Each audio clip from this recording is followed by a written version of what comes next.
Today's video is sponsored by absolutely nobody because I don't have enough subscribers to get a sponsorship. But y'all can fix that by subscribing to the channel, so do it. Uncle Ruckus is a very interesting character, and interesting is honestly putting it lightly.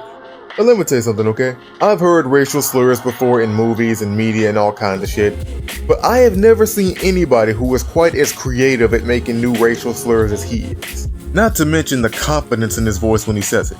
Like, here's the thing, whenever I hear any white people, at least nowadays, whenever they say a racial slur to a black person, I don't know if y'all picked up on this, but usually there's always a slight wavering in their voice. Like, they're saying the slur to try to be an asshole, but there's a little bit of fear in their voice while they're saying it because they know they're probably about to get their shit rocked from saying something like that. But Ruckus, on the other hand, will say it with his whole chest, you know, right before he gets his ass kicked. Like, listen, I'll give the dude some credit, alright? Like, he got heart, I'll give him that.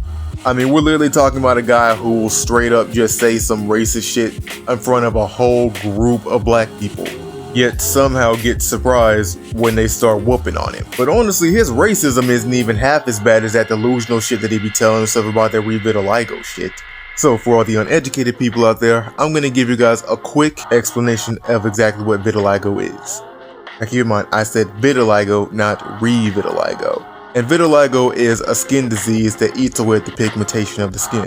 It's the reason why Michael Jackson's skin ended up getting super pale. As opposed to that rumor about him bleaching his skin, to be honest with you, I've never really been quite clear on whether or not that was actually the case or not. And to be honest, I really don't care. It's your skin, bro. Do whatever you want. It does not affect me. But I, on the other hand, will continue to embrace my beautiful brown melanated skin. And the one thing I've always wondered about him when it comes down to him believing this shit is, okay, you got a skin disease that makes your skin darker. Okay, cool. I had to explain your facial features. Like, if the whole thing is really just that it makes your skin darker, your facial features should still look exactly the same. And I'm not trying to be all stereotypical, but I am. Nigga, what white person do you know has lips and a nose like this? Niggas like him are literally what the term nigga lips were invented for. Not to mention his hair when he was a kid. Like, I'm just saying, I don't care what his mom convinced him of, I just feel like that should have been sign number one. Maybe this bitch is bullshitting me a little.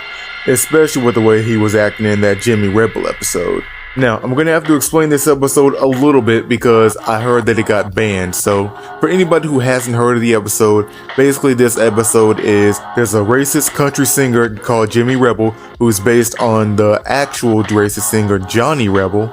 And of course, as you can imagine, with him being a racist white singer, Uncle Ruckus loves him and loves his music. So much, in fact, that he decided that he was going to record his own racist album and then send it to Jimmy so that he can listen to it personally. Jimmy ends up loving the music that he makes and then decides that he wants to do an album with him. But the catch is that Jimmy doesn't realize that Ruckus is black.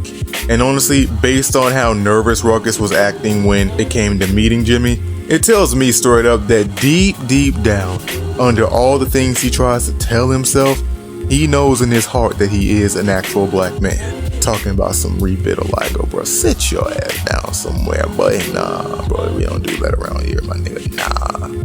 But to be honest, it was more apparent of that in the first season. For example, when Ruckus and Granddad were playing checkers with each other, whenever it came down to him talking about his gripes with black people, he kept on saying, we marched up and died in the street, we vote. Like, that's the thing, he's saying a lot of we, but if he really thought that he was a white man, he would have immediately excluded himself. But he didn't. Also, whenever he refers to white people as the white man, again, I don't care what you try to tell me, the fact that he's not including himself in the white people's mold says a lot about what he really thinks. Overall, I think what Uncle Ruckus really needs is some therapy, some new surroundings, or if all else fails, to get beaten up by a huge group of white people so that it changes his mind. Hit me!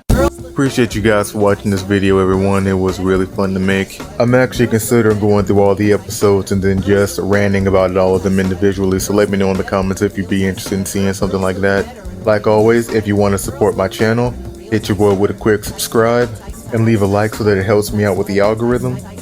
And if you want to know more about what I do in my personal life, go hit up my Twitter and my Instagram. They're down in the description below. Alright, I think I've wasted enough time. Bye guys.